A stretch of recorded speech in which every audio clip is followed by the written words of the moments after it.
Samantala, ilang airports sa Pilipinas pasok sa best airports in Asia, batay sa isang travel site. Kung ano-ano ang mga ito, alamin natin mula kay Eunice Samonte live. Eunice?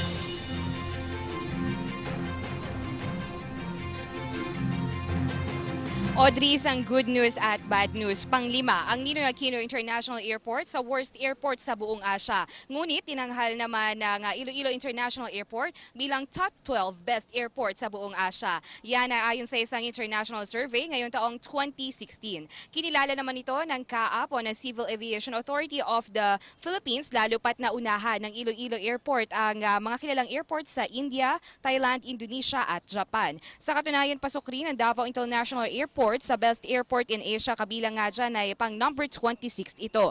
Kanina ay nakapanayam din natin ng Deputy Director General for Operations ng CAAP na si Captain Manuel Tamayo at ayon sa kanya, nasa 75% na umano ang improvements ng mga aircrafts lalo na sa 4 na buwan na panunungkulan ng Administrasyong Duterte. Mas naiiwasan na rin ngayon ang mga delay sa flights at mga flight diversions dahil nga sa kanilang mga makabagong kagamitan at disiplina ang ipinatutupad. Kabilang nga sa 2016 Top 10 Best Airports in Asia ay mga sumusunod. Number 1 dyan ay ang Changi Airport ng Singapore, Seoul Incheon, Tokyo Haneda, Taipei Taiwan, Osaka Kansai, Hong Kong International Airport, Kuala Lumpur, Tokyo Narita, Mumbai India at pang-10 nga dyan ang Nanjing Luko sa China. Nakausap rin natin kanina ang General Manager ng NAIA na si Mr. Edmond Real at siniguro niya sa publiko na wala nang tanimbala sa ating mga paliparan. Ayon nga sa kanya, kapag walang tanimbala, walang abala. Personal rin nating nabisita kanina ang mga pasilidad ng NAIA at kapansin-pansin na talaga namang malaki ang pinagbago nito mula sa mga CRs, check-in counters at maging pati na rin sa mga aircons na ginagawa na rin.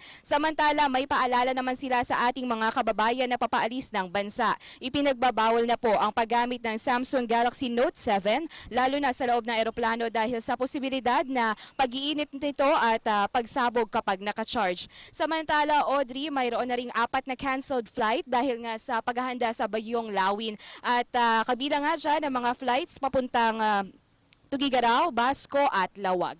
At yan muna ang pinakahuling balita mula dito sa Ninoy Aquino International Airport para sa PTV News, Eunice Samonte. Maraming salamat, Eunice Samonte.